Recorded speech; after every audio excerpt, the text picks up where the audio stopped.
तो दोस्तों सर जी क्लासेस में आपका स्वागत है।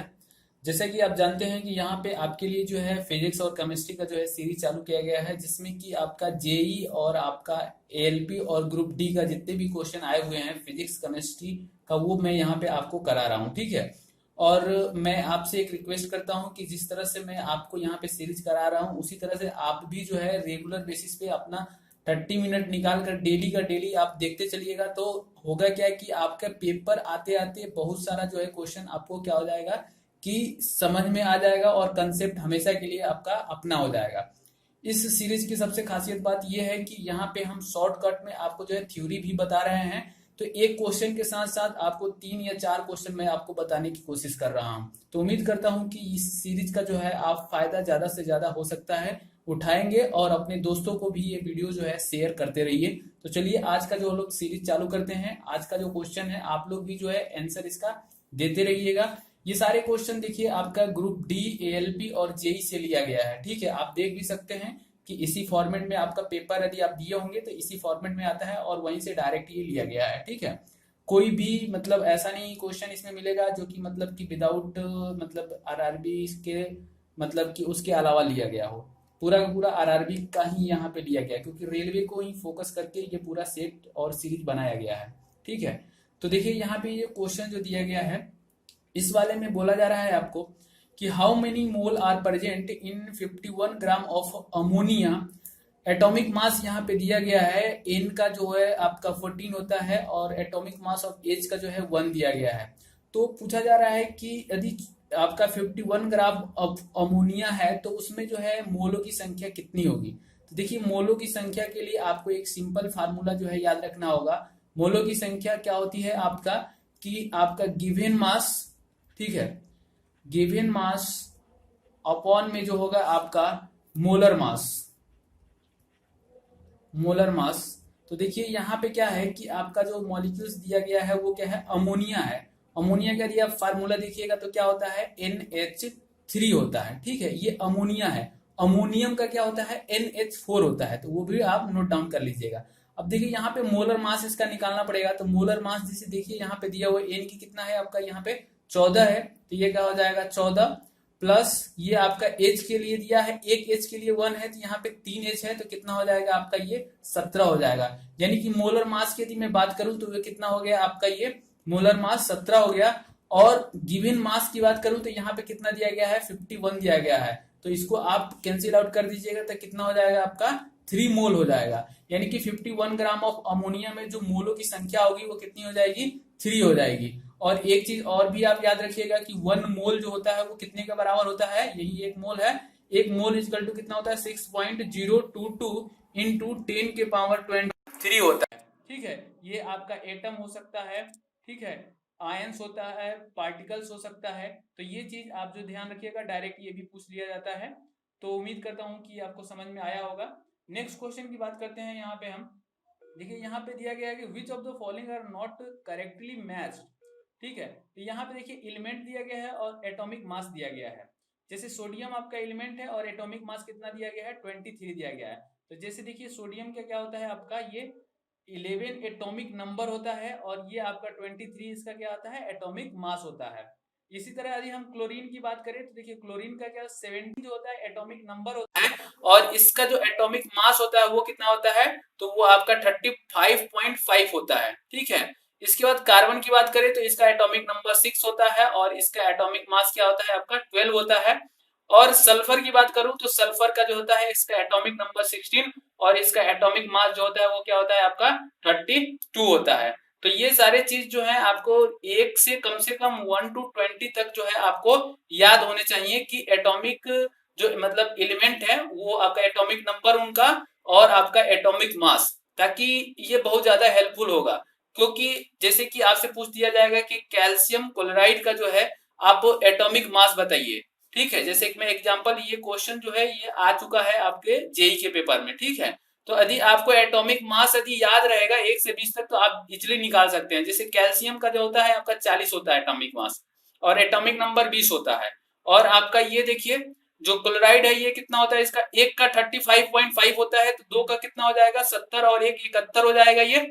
ठीक है, तो ये कीजिएगा तो कितना हो जाएगा आपका, ये 7 4 11 यानी कि 111 हो जाएगा। ठीक है, तो इस तरह से देखिए मतलब ये क्वेश्चन जो है आपसे बनते हैं। तो एटॉमिक नंबर आपको याद रहेगा तो आप इजीली क्वेश्चन कर सकते हैं। तो मिनिमम जो है 1 से 20 तक जो है एटॉमिक नंबर आप याद रखिए, और उसका एटॉमिक मास, ये दोनों चीज आपको जो है याद होना चाहिए। ठीक है, और आइसोटोप, आइसोबार, ये सारा चीज जो है इसी से रिलेटेड है। आइसोटोप जो होता है क्या होता है, एटॉमिक नंबर उसमें इक्वल होता है। जैसे कि मैं आपको यहाँ पे यदि बताना चाहूँ तो जो देखिए आपका एटॉमिक नंबर जो होता है, जो एटॉमिक नंबर, तो एटॉमिक नंबर जो होता है वो क्या होता है, प्रोटॉनों की संख्या के बराबर होता है। ठीक है, या आपका इलेक्ट्रॉनों की संख्या के बराबर होता है। ठीक है, एटॉमिक मास की यदि बात करते हैं, यदि एटॉमिक मास की बात कर रहे हैं हम लोग, तो वो क्या होता है आपका, ये प्रोटॉनों की संख्या प्लस न्यूट्रॉनों की संख्या के बराबर होता है। ठीक है, तो ये सारे चीज जो है आपको याद होने चाहिए। यदि आइसोटोप की मैं बात करूं तो आइसोटोप में क्या होता है कि जो आपका एटॉमिक नंबर होता है वो आपका सेम होता है और एटॉमिक मास डिफरेंट होता है। यदि आइसो बार की बात करूं तो उसमें एटॉमिक मास जो होता है इक्वल होता है और आपका जो है एटॉमिक नंबर जो होता है वो अनइक्वल होता है। ठीक है, तो ये सारे चीज जो है इससे रिलेटेड है। यहाँ पे मैं बहुत सारे क्वेश्चन एक साथ में कवर कर दिया हूँ, तो आप नोट डाउन करते चलिए। ठीक है, इससे होगा क्या कि आपको एक साथ बहुत सारा चीज उससे जितने भी रिलेवेंट है शायद आप पढ़े भी होंगे तो उतना नहीं सीख पाए होंगे, लेकिन मैं यहाँ पे क्या है कि पूरा जो भी निचोड़ है मैं आपको बता रहा हूँ। ठीक है, इससे बाहर क्वेश्चन नहीं आएंगे। यदि आप रेगुलर बेसिस पे ये क्वेश्चन लगा रहे हैं तो मान के चलिए कि आपके आते आते एग्जाम में आप फटाफट बताने लगेंगे, क्योंकि क्या है कि रेगुलर आप क्लास कर रहे हैं। ठीक है, नेक्स्ट क्वेश्चन की बात कर रहे हैं यहाँ पे हम। देखिए यहाँ पे बोला जा रहा है कि as you go down in the electrochemical series of the metals the reactivity. तो देखिए आप रिएक्टिविटी सीरीज से भी बहुत सारे क्वेश्चन आपको मिलेंगे। ठीक है, तो रिएक्टिविटी सीरीज जो होता है तो ये आपका, जैसे इसको इलेक्ट्रोकेमिकल सीरीज भी बोलते हैं या रिएक्टिविटी सीरीज भी बोलते हैं या एक्टिव सीरीज भी बोलते हैं। तो इसमें होता क्या है कि देखिए आपको ये याद रखना पड़ता है कि रिएक्टिविटी सीरीज में सबसे पहले कौन है और आपका मतलब और उसके नीचे किस तरह से आता जाता है। वो ये जैसे अप टू डाउन आता है। ठीक है, तो क्या होता है कि रिएक्टिविटी जो होती है वो आपका डिक्रीज होती जाती है। क्या होता है आपका, ये डिक्रीज होता जाता है। और आपका सबसे ऊपर वाला जो रहता है वो क्या होता है, हाईएस्ट होता है। तो ये आप जो रिएक्टिविटी सीरीज है उसका जो है आप वो याद रखिए। जैसे कि आप देखिए सबसे पहले जो होता है आपका पोटेशियम होता है। ठीक है, इसके बाद देखिए सोडियम होता है। इसके बाद आपका सोडियम के बाद जो आता है वो आपका वो कैल्शियम आता है। कैल्शियम के बाद आपका मैग्नीशियम आता है। मैग्नीशियम के बाद जो है एल्यूमिनियम आता है। इसके बाद जिंक आता है। इसके बाद जो है आपका आयरन आता है। और इसके बाद लीड आता है। और लीड के बाद हाइड्रोजन। इसके बाद कॉपर। और कॉपर के बाद मर्क्यूरी आता है। और इसके बाद ये आपका सिल्वर और ये आपका गोल्ड। देखिए यहाँ पे जैसे देखा जाए तो सबसे ज्यादा रिएक्टिविटी में मतलब कि ज्यादा रिएक्ट करने वाला कौन रहेगा, तो वो आपका पोटेशियम रहेगा। और लिस्ट की बात किया जाए तो वो कौन है, आपका गोल्ड है। ठीक है, तो ये मैं सिंबल लिखा हूं। ठीक है, और ये सीरीज आपको याद रखनी है, केवल यही के लिए नहीं। ये तो बहुत सिंपल क्वेश्चन है कि ऊपर से नीचे आते हैं तो आपका जो होता है वो रिएक्टिविटी जो होती है वो डिक्रीज होती जाती है, और नीचे से ऊपर जाएंगे तो वो क्या हो जाएगा, इंक्रीज होती जाती है। लेकिन जहां पे डिस्प्लेसमेंट रिएक्शन दिया रहता है वहां पे ये जरूरी होता है जानना कि कौन किसको डिस्प्लेस करेगा। तो जो मोर रिएक्टिव होता है वो लेस रिएक्टिव को डिस्प्लेस कर देता है। जैसे जिंक है, तो जिंक जो है अपने से नीचे वाले किसी को भी वो डिस्प्लेस कर सकता है। ठीक है, आयरन को भी कर सकता है, कॉपर का भी कर सकता है। तो ये सारा डिस्प्लेसमेंट जो रिएक्शन होता है उसमें बहुत काम आता है, कौन किसको आपका डिस्प्लेस करके क्या बनाएगा। तो वहां पे यही चीज काम आती है कि रिएक्टिविटी सीरीज में कौन सबसे ऊपर है। यदि वो ऊपर होगा तो उसके जो रिएक्टिविटी होगी वो ज्यादा होगी। ठीक है, और वो जो है लेस वाले रिएक्टिव वाले एलिमेंट को या मेटल को वो क्या कर सकता है, डिस्प्लेस कर सकता है। तो वही डिस्प्लेसमेंट इक्वेशन बनता है। तो ये सीरीज आप याद रखिएगा। देखिए मैं एक आपको थोड़ा सा हिंट दे रहा हूं इसको याद रखने के लिए। जैसे ये देखिए आपका दो दो का आप सीरीज बना लीजिएगा तो थोड़ा सा आपको याद रखने में इजी रहेगा। ठीक है, ये जो है दो दो का यदि आप सीरीज बना लेते हैं तो आपको थोड़ा सा इजी रहेगा। ये देखिए, देखिए सबसे पहले आप देखा जाए यहाँ पे हम नंबरिंग वो बात कर रहा हूँ जैसे कि आपका अल्फाबेट का। तो यदि आप पोटेशियम और सोडियम का देखिएगा तो के पहले आता है, एन बाद में आता है। ठीक है, इसी तरह मैं दो इसका देखूं तो सी आपका पहले आता है और एम बाद में आता है। ठीक, इसी तरह एल्युमिनियम जिंक में देखिएगा तो ए पहले आएगा, जिंक बाद में आएगा। इसी तरह आयरन और लीड में देखिएगा तो ए पहले आएगा, पी बाद में आएगा। हाइड्रोजन और कॉपर में देखिए तो हाइड्रोजन पहले आएगा और कॉपर बाद में आएगा, सी मतलब बाद में आएगा। तो इस तरह से देखिए इसको मतलब कि आपको बीच में याद रखना पड़ेगा एच जी को। बाकी देखिए आपको यहाँ पे भी सिल्वर जो है पहले आएगा और ये आपका गोल्ड जो है बाद में आएगा, ठीक है, क्योंकि ए तो कॉमन है, जी पहले आएगा, यू आपके बाद में। तो ये बस आपको याद रखने के लिए मैं एक ट्रिक बता रहा हूँ। दो का यदि आप बना सकते हैं या आप इस तरह से भी याद कर सकते हैं तो याद कर लीजिए, लेकिन ये एक मेथड मैं आपको बताया, हो सकता है यदि अच्छा लगे तो आप इस मेथड को फॉलो कर सकते हैं। अब नेक्स्ट क्वेश्चन की मैं बात करता हूं आपसे, ठीक है। तो इस वाले में देखिए क्या है कि यहाँ पे आंसर जो होगा आपका क्या होगा, डिक्रीज होगा। नेक्स्ट क्वेश्चन यहाँ पे जो दिया गया है, which of the below statement is correct with respect to static and the current electricity. देखिए एक चीज आप याद रखिए कि जो आपका स्टैटिक चार्ज होता है, ठीक है, स्टैटिक चार्ज जो होता है, ठीक है, स्टैटिक चार्ज जैसे बैटरी में, ठीक है, तो स्टैटिक चार्ज की वजह से जो मतलब कि फील्ड जनरेट होता है वो आपका फील्ड जनरेट होता है इलेक्ट्रो, ठीक है, इलेक्ट्रो ये आपका इलेक्ट्रोमैग्नेटिक जो होता है वो आपका मोमेंट की वजह से होता है, और इलेक्ट्रोस्टैटिक फील्ड जो होता है, ठीक है, इलेक्ट्रोस्टैटिक फील्ड जनरेट होता है। यदि चार्ज आपका जो है यदि स्टैटिक है तो इलेक्ट्रोस्टैटिक फील्ड जनरेट होता है, ये आप याद रखिएगा।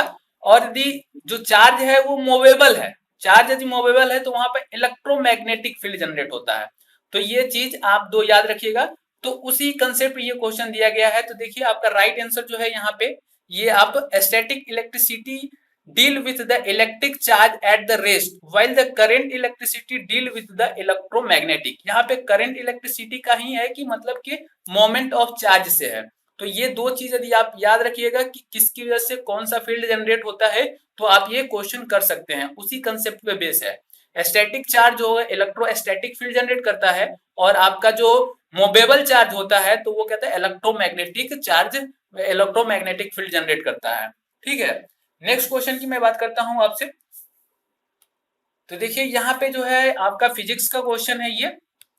तो यहाँ पे बोला जा रहा है a force of 10 Newton's act on a 5 kg of body initially at the rest, the work done by the force during the first second of the motion. तो फर्स्ट सेकेंड ऑफ मोशन में जो है work done कितना होगा ये चीज बताना है। देखिए सबसे पहले वर्क डन क्या होता है, आपका फोर्स इंटू डिस्प्लेसमेंट होता है, ठीक है।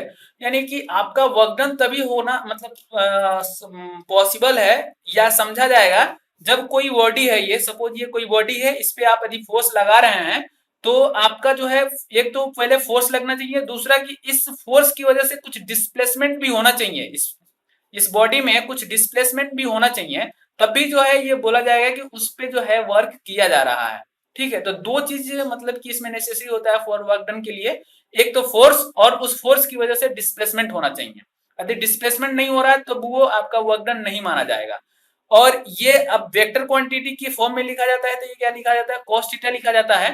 तो देखिए यहाँ पे मैक्सिमम जब होगा तो वो क्या होगा कि जब फोर्स जो है आपका फोर्स और डिस्प्लेसमेंट का जो है एक ही डायरेक्शन में होगा, यानी कि थीटा की वैल्यू 0 होगी, तो उस केस में जब थीटा की वैल्यू 0 होगी तो यहाँ पे वर्क डन क्या होता है, एफ डी होता है, ये मैक्सिमम होगा, ठीक है, वर्क डन। यदि थीटा की वैल्यू यदि 90 होगी तो ये परपेंडिकुलर होगा तो वर्क डन क्या होगा आपका 0 होगा। यदि थीटा की वैल्यू 180 डिग्री होती है तो वर्क डन क्या होगा आपका निगेटिव होगा, ठीक है। तो ये सारे जो है कंडीशन बनते हैं इसी से, ठीक है। अब देखिए यहाँ पे जो है क्वेश्चन पे हम बात करते हैं आपका कि क्वेश्चन में क्या दिया गया है। ये तो आपका जो है एडिशनल है।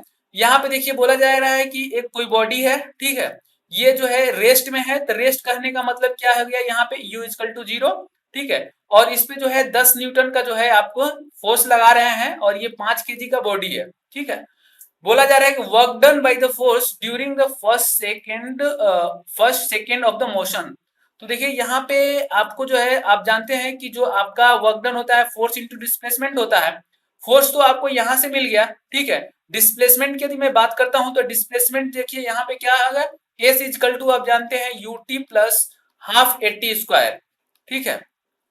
यहाँ पे यदि देखिएगा तो यूटी की वैल्यू देखिए इनिशियली जो 0 है, यहाँ पे देखिए यू, और यहाँ पे देखिए ये जो ए की जो वैल्यू दिया गया है, तो ए की यहाँ पे क्या हो जाएगा आपका, यहाँ पे ए जो होगा तो ये आपका देखिए ए की वैल्यू यहाँ पे यानी एसिलरेशन, तो एसिलरेशन कैसे निकल जाएगा, देखिए यहाँ पे एफ इजकल टू क्या होता है, एम ए होता है।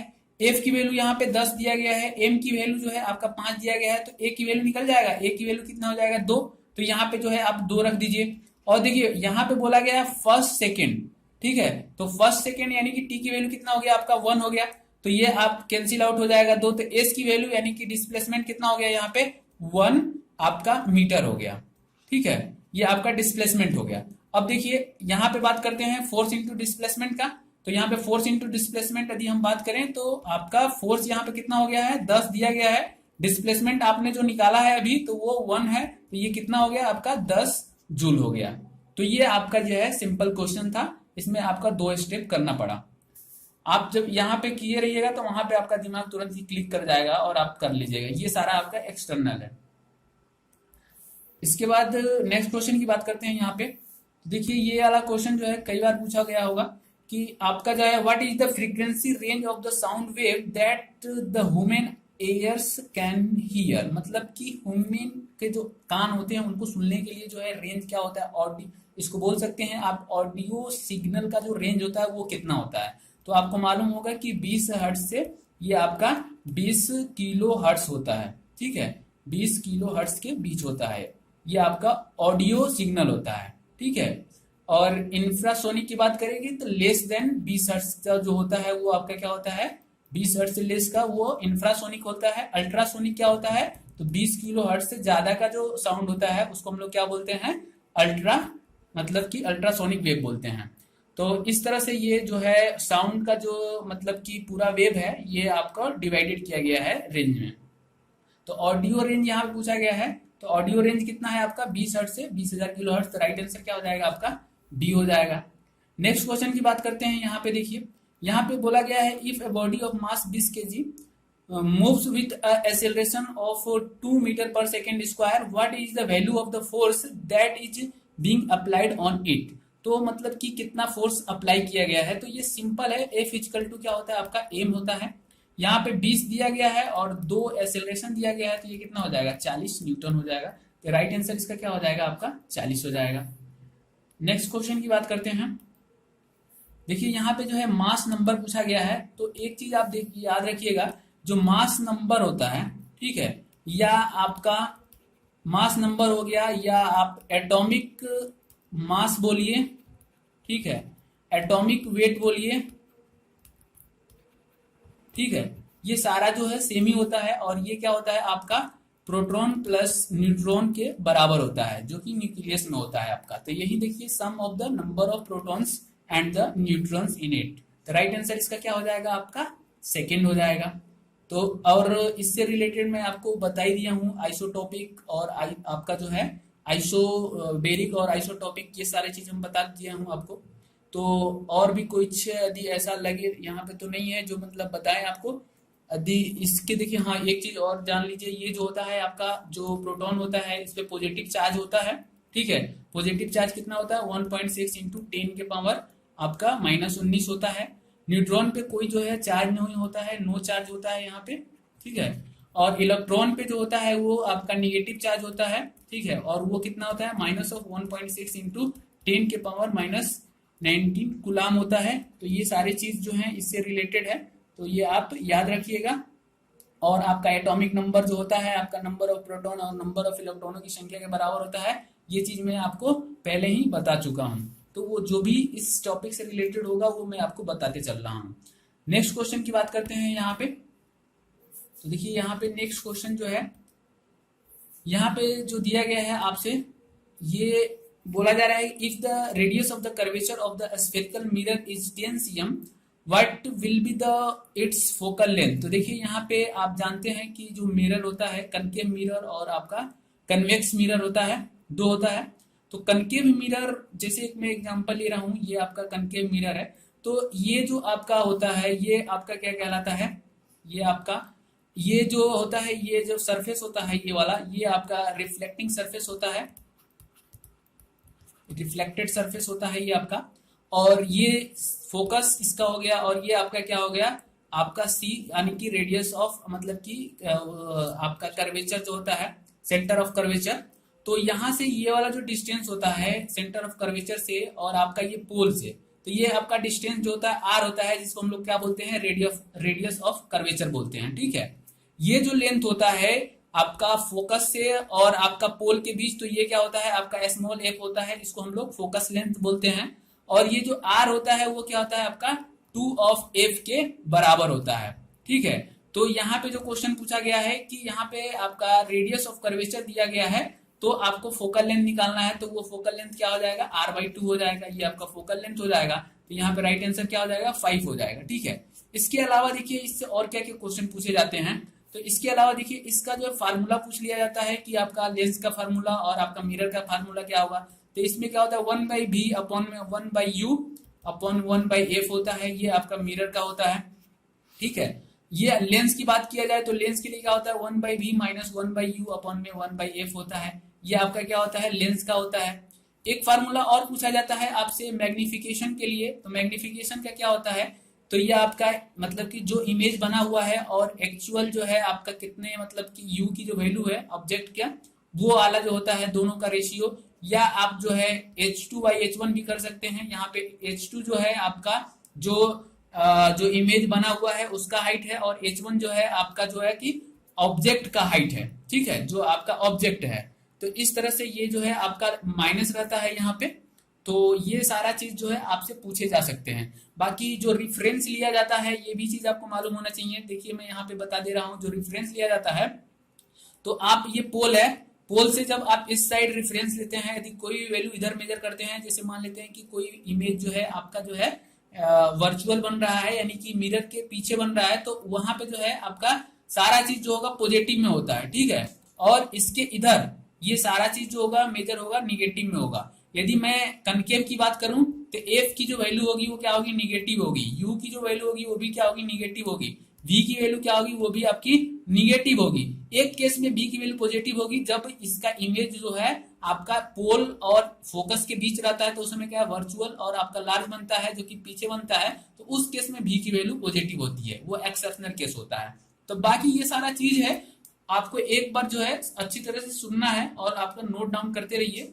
क्वेश्चन भी आपके साथ में है, तो आप जो है इसको रिकॉल भी करते रहिएगा समय समय पे। नेक्स्ट की बात मैं करता हूं यहाँ पे। देखिए यहाँ पे बोला जा रहा है कि which among the following not a base, base कौन सा नहीं है। देखिए आप जानते हैं कि बेस जो होता है आपका सोप जो होता है वो बेसिक इन नेचर होता है। बेकिंग सोडा की बात करूं आपका NaHCO3, तो ये भी एक एंटा एसिड एलिमेंट है, यानी कि बेसिक इन नेचर होता है। आपका ये चाल्क है जो कि कैल्शियम कार्बोनेट जो होता है, आपका मार्बल जो होता है, ये भी आपका बेसिक इन नेचर होता है। देखिए एक स्प्रीन जो होता है इसको शॉर्ट फॉर्म में जो है बोलते हैं ASA। ठीक है, AAS का मतलब होता है आपका एसिटाइल। ठीक है, इसको आप नोट डाउन कर लीजिएगा, एसिटाइल एसिटिक एसेलिक साइक्लिक एसिड। तो देखिए इसके नाम में ही जो है एसिड आ जाता है, तो इसको ASA से भी जाना जाता है, एसिटिल सेलिक साइक्लिक एसिड। तो ये थोड़ा नाम बहुत बड़ा है, तो आप जो है इसको भी याद रख सकते हैं। ये बेसिकली क्या होता है, एसिड इन नेचर होता है। ठीक है, तो ये आपका क्या हो जाएगा राइट आंसर इसका, ये ए हो जाएगा। नेक्स्ट क्वेश्चन की बात करते हैं हम आपसे। तो देखिए नेक्स्ट क्वेश्चन जो है आप भी ट्राई कीजिए। यहाँ पे बहुत इजी क्वेश्चन है, लेकिन आप यदि जल्दी में रहिएगा तो गलत करने का चांस बहुत ज्यादा रहता है। देखिए पावर जो होता है आपका क्या होता है, पावर इक्वल टू जो होता है वो आपका एनर्जी अपॉन में टाइम होता है। ठीक है, यानी कि इसको फार्मूला आपका डिफिनेशन होता है rate of change of energy is called the power. तो यहाँ पे जो है आप एनर्जी जानते हैं कि जूल में रिप्रेजेंट किया जाता है, और ये जो होता है आपका सेकेंड में, तो ये एक इसकी यूनिट हो गई। ठीक है, और एक यूनिट जो होता है आपका वाट होता है। ठीक है, वाट तो दिया गया है, तो इस वाले में देख लीजिए कौन सा यूनिट मतलब मैच कर रहा है, तो जूल सेकेंड वाला मैच कर रहा है। तो देखिए यहाँ पे सिंपल क्या हो जाएगा, जूल सेकेंड हो जाएगा। यहाँ पे भी जूल सेकेंड है, लेकिन इसमें क्या है 32 यानी कि डबल कर दिया गया 35 का। तो आपका राइट आंसर क्या हो जाएगा, ये आपका 35 जूल पर सेकेंड कहें या आप 35 वाट कहें, बात दोनों सेम है। ठीक है, तो ये आपका सिंपल सा क्वेश्चन रहा। नेक्स्ट क्वेश्चन की बात करते हैं यहाँ पे हम। देखिए यहाँ पे बोला है which of the following is not true of the displacement. देखिए डिस्प्लेसमेंट के केस में जो है कौन सा ट्रू नहीं है ये बताना है। तो देखिए जैसे कि यदि मैं एक एग्जांपल के थ्रू आपको बताने की कोशिश करूं, जैसे ये आपका 3 हो गया, ये 4 हो गया। यदि मैं बोलूं कि टोटल डिस्टेंस कितना होगा ये, तो आपका आंसर क्या होगा टोटल डिस्टेंस के लिए, वो आप बताइएगा 7 होगा। ठीक है। यदि मैं डिस्प्लेसमेंट की बात करूं तो आपका आंसर क्या होगा, वो 5 होगा। ठीक है। तो डिस्प्लेसमेंट क्या होता है, फाइनल और इनिशियल जितना है आपका डिस्टेंस, फाइनल इनिशियल मतलब फाइनल माइनस इनिशियल, तो वो आपका क्या होता है डिस्प्लेसमेंट कहलाता है। ठीक है। तो और डिस्प्लेसमेंट जो होता है आपका ये एक वेक्टर क्वांटिटी होता है। क्या होता है आपका, ये वेक्टर क्वांटिटी होता है। जबकि डिस्टेंस क्या होता है आपका ये डिस्प्लेसमेंट जो होता है स्केलर क्वांटिटी होता है। ठीक है। ये सब भी आप नोट डाउन करते जाइएगा। अब देखिए जो आपका डिस्प्लेसमेंट होता है वो आपका किस केस में जो है 0 होता है। तो यदि मान लेते हैं सर्कुलर मोशन हो रहा है, सपोज कि ये सर्कुलर मोशन हो रहा है, आप यहां से स्टार्ट कर रहे हैं और फिर इस तरह से मूव करते हुए आप यहीं पे आ जा रहे हैं, तो यहाँ पे फाइनल और इनिशियल दोनों जो है आपका क्या होगा, सेम हो गया। तो इस केस में जो डिस्प्लेसमेंट होगा वो क्या होगा, 0 होगा। देखिए डिस्प्लेसमेंट 0 हो सकता है। ठीक है। डिस्प्लेसमेंट जो है पॉजिटिव हो सकता है, जैसे कि यहाँ पे देख सकते हैं आप पॉजिटिव आया हुआ है। डिस्प्लेसमेंट निगेटिव भी हो सकता है। ठीक है। तो ये सारे हो सकते हैं। जैसे निगेटिव, जैसे कि मैंने 0 का भी बताया, आपका पॉजिटिव का ये वाला एग्जांपल बताया, और यहाँ पे जो दिया है कैन नॉट बी 0, तो ये आपका क्या होगा, गलत हो गया। यानी कि इस क्वेश्चन के लिए आपका आंसर ये होगा। ठीक है। अब देखिए इससे रिलेटेड कुछ मैं आपको बता रहा हूं, वो आप जो है नोट डाउन कर लीजिए, कहीं पेपर में आ सकता है। देखिए जो आपका डिस्प्लेसमेंट होता है, ठीक है, डिस्प्लेसमेंट और डिस्टेंस, ठीक है, तो ये डिस्प्लेसमेंट और डिस्टेंस जो होता है वो लेस देन इक्वल टू 1 होगा। ये हो सकता है कि इक्वल भी हो जाए, डिस्प्लेसमेंट कभी कभी हो सकता है डिस्टेंस के बराबर भी हो जाए, या हमेशा जो होगा डिस्प्लेसमेंट डिस्टेंस से जो है मतलब कभी कभी ज्यादातर केस में क्या होगा, वो कम ही होगा डिस्टेंस से। जैसा कि आपने अभी देखा था, अब 3 और 4 लिए तो 7 आ रहा था और डिस्प्लेसमेंट 5 आ रहा था, तो वो डिस्टेंस से कम ही आएगा या उसके इक्वल आ सकता है किसी केस में। ठीक है। तो और इसी के बेसिस पे क्या होता है कि एक ये भी आता है आपका वेलोसिटी जो होता है आपका, और आपका स्पीड का जो रेशियो होता है वो क्या होता है आपका, ये आपका लेस देन और इक्वल टू 1 होता है। ये दोनों जो है एक दूसरे से मतलब कि रिलेटेड हैं, और ये डिस्प्लेसमेंट के कंसेप्ट से ही आते हैं। तो मैं आपको यहाँ पे बता दिया, ये भी आप नोट डाउन कर लीजिएगा। ठीक है। नेक्स्ट क्वेश्चन की बात करते हैं। यहाँ पे जो है नेक्स्ट क्वेश्चन में है जो दिया गया है कि ए बस स्टार्ट फ्रॉम द रेस्ट। ठीक है, ध्यान दीजिएगा, rest move with the uniform acceleration 0.2 metre पर second square for 2 minute, find the distance travel. ये सपोज कोई एक बस है, ठीक है, और ये बोला जा रहा है कि ये जो है रेस्ट यानी कि u इक्वल टू क्या है, इनिशियल वेलोसिटी 0 है। ठीक है। और एक्सीलरेशन जो बताया जा रहा है यानी कि ये जो बताया जा रहा है 2 मीटर पर सेकेंड स्क्वायर है, ये एक्सीलरेशन बताया जा रहा है। और बोला जा रहा है कि 2 मिनट में, यानी कि 2 मिनट में कितना ट्रेवल करेगा, मतलब बस वो आपको बताना है। तो यहाँ पे देखिए इसको जो है आप चेंज कर लीजिए सेकेंड में। ठीक है। तो ये 120 सेकेंड हो जाएगा। अब देखिए पीछे वाला भी हम देखे हुए थे, S equal to UT plus half AT square.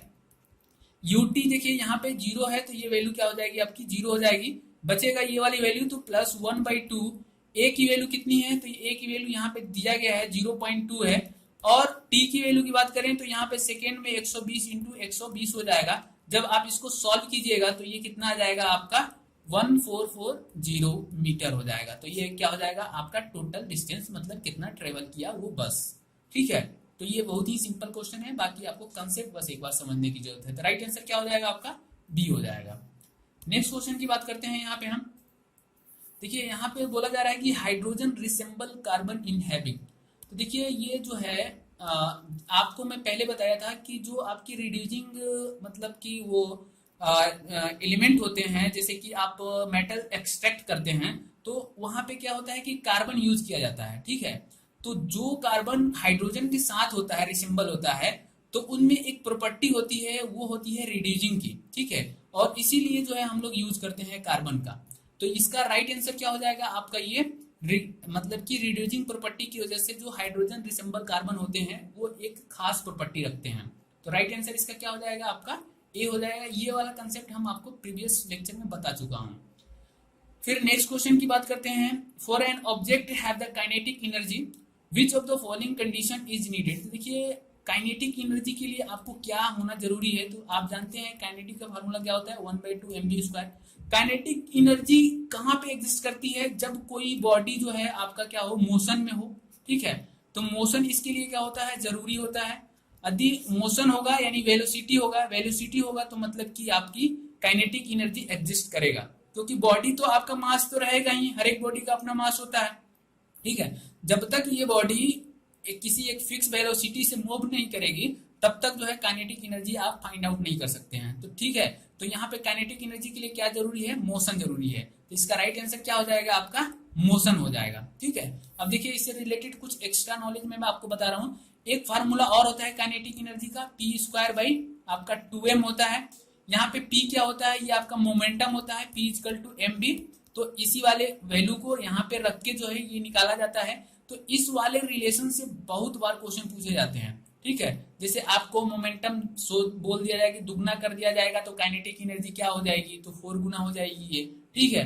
तो इस वाले से भी बहुत ज्यादा क्वेश्चन पूछा जाता है, आपका मोमेंटम के जो रिलेशन है काइनेटिक एनर्जी का, तो उसको आप भी नोट डाउन कर लीजिएगा, ठीक है। तो ये आपका नेक्स्ट क्वेश्चन की मैं बात करता हूं। देखिए यहाँ पे जो है दिया गया है कि आपका ये यहाँ पे मिथाइल बेंजीन है, ठीक है, C7H8। उसमें क्या है कि आपका HCl को डिजोल्व किया जा रहा है, तो ये जो लिटमस पेपर है उस पर कोई चेंज नहीं आ रहा है। तो देखिए जो चेंज आता है, एसिडिक नेचर तब भी बिहेव करता है जब H+ आयन जो है वो आपका उसमें मतलब कि मुक्त हो, यानी कि फ्री हो। जब H+ आयन ही नहीं फ्री होगा तो फिर वो एसिडिक नेचर बता ही नहीं पाएगा, क्योंकि ये एसिड है, ठीक है। उसी तरह बेस की बात करें तो OH- आयन जो होता है वो फ्री होना चाहिए, तभी वो आपका बेसिक बता सकता है, ठीक है। तो यहाँ पे क्या होता है कि जब आपका मेथिल बेंजीन में आप HCl यानी कि एसिड को डिजोल्व करते हैं तो आपका जो हाइड्रोजन आयन होता है वो क्या होता है, पूरी तरह से डिजोल्व हो जाता है, फ्री अवस्था में नहीं होता है। तो इसीलिए क्या होता है, आपका कोई वहां पे मतलब कि रिएक्शन नहीं हो पाता है, तो न्यूट्रल कंडीशन में रहता है। तो वो क्या होगा आपका, मतलब कि इसका राइट आंसर क्या हो जाएगा कि कोई फ्री हाइड्रोजन एटम प्रेजेंट नहीं रहता है। तो इसीलिए वो क्या होता है कि वो शो नहीं करता है कोई भी चेंज। तो नेक्स्ट क्वेश्चन की बात करते हैं यहाँ पे हम लोग। तो देखिए नेक्स्ट क्वेश्चन जो है आपका, यहाँ पे देखिए ये आपका क्वेश्चन जो दिया गया है ये बहुत अच्छा क्वेश्चन है। देखिए यहाँ पे जो है एग्जाम्पल दिया गया है, ये पूछा गया है किसका एग्जाम्पल है। तो देखिए यहाँ पे जो है कुछ ग्रुप होते हैं, जैसे अल्कोहल ग्रुप का जो है आपका हमेशा मिलेगा उसमें OH लगा हुआ, ठीक है। ये अल्कोहल ग्रुप की जो है आइडेंटिफिकेशन है। यदि कार्बोक्सिलिक एसिड की बात करते हैं तो यहाँ पे क्या होता है, COOH होता है, ठीक है। कीटोन की बात करते हैं तो ये आपका क्या होता है, CO होता है। और एल्डिहाइड की बात करते हैं तो ये क्या होता है, CHO होता है। तो ये सब फंक्शनल ग्रुप हैं, ठीक है, जो कि ये आपके इसको शो करते हैं आपके सब्सटेंस को। तो ये चीज आपको याद रखनी होगी कि एल्डिहाइड ग्रुप का मतलब किस तरह, मतलब क्या होता है फार्मूला, कीटोन का क्या होता है, कार्बोक्सिलिक एसिड का क्या होता है, अल्कोहल का क्या होता है, ताकि आपको ये दिया रहता है डायरेक्ट। जैसे यहाँ पे OH दिया गया है तो आप पहचान लिए कि अल्कोहल का है, इसी तरह COH करके दिया रहेगा तो आप पहचान लीजिए कि एल्डिहाइड का है, ठीक है। तो ये सारा चीज पहचानने के लिए आता है, तो ये आप फंक्शनल ग्रुप को जो है याद रखिएगा। इसके बाद देखिए यहाँ पे एक क्वेश्चन दिया गया है आपसे, यहाँ पे बोला जाए an element that is solid at the room temperature and change into the vapour without turning into the liquid. देखिए मैं आपको पिछले वाले क्लास में ही बताया था कि यदि मान लेते हैं ये कोई सॉलिड है, ठीक है, और सॉलिड से डायरेक्ट ये जो है आपका चेंज हो जा रहा है गैस में या वेपर में जो है चेंज हो रहा है, ठीक है, ये गैसेस में चेंज हो रहा है या वेपर में, तो इस वाले हम लोग क्या बोलते हैं, सब्लिमेशन बोलते हैं। क्या बोलते हैं इसको, सब्लिमेशन बोलते हैं। तो ये प्रोसेस होता है, सब्लिमेशन का प्रोसेस होता है। तो इसके एग्जाम्पल कुछ है, जैसे कि आपका जो है आपका आयोडीन हो गया, ये एक एग्जाम्पल हो गया। और भी आपका होता है अमोनियम क्लोराइड हो गया, ये आपका उसका एग्जाम्पल है, ठीक है। इसके अलावा भी आपको जो है एग्जाम्पल देखने को मिलेगा, जैसे कि आप देखे होंगे कि और भी सारे एग्जाम्पल हैं, जैसे आप नेफ्थलीन देख सकते हैं आप, वो भी आपका इसी का एग्जाम्पल है, सब्लिमेशन का नेफ्थलीन, ठीक है। अमोनियम क्लोराइड में बताया आपको, बेंजोइक एसिड भी जो होता है उसी का आपका एग्जाम्पल होता है। आयोडीन तो है ये है। तो ये सारे जो है एग्जाम्पल होते हैं सब्लिमेशन के, तो याद रखिएगा, आयोडीन हो गया, नेफ्थलीन हो गया, अमोनियम क्लोराइड हो गया, बेंजोइक एसिड हो गया। तो ये सारे एग्जांपल किसके हैं, आपके सब्लिमेशन का है। और एक चीज और याद रखिए कि ये जो है गैस से डायरेक्ट यदि सॉलिड में आ जाता है तो इस प्रोसेस को हम लोग क्या बोलते हैं, तो डिपोजिशन बोलते हैं। ये भी क्वेश्चन पूछा जा चुका है, इसको हम लोग क्या बोलते हैं, डिपोजिशन बोलते हैं। तो ये याद रखिएगा कि ये जब आपका सॉलिड से डायरेक्ट गैस में चेंज होता है उसको सब्लिमेशन बोलते हैं, यदि गैस से डायरेक्ट सॉलिड में चेंज हुआ तो उसको क्या बोलते हैं हम लोग, डिपोजिशन बोलते हैं। तो आज के लिए इतना ही। उम्मीद करता हूं कि आपको ये लेक्चर पसंद आया होगा। तो यदि पसंद आया है तो अपने दोस्तों के साथ जो है आप शेयर करते रहिए, और ये लेक्चर जो है आपका, ये जो सीरीज है वो आपके पेपर तक चलता रहेगा, ठीक है। तो जितना ज्यादा से ज्यादा हो सके आप फायदा उठा सकते हैं। तो थैंक यू दोस्तों।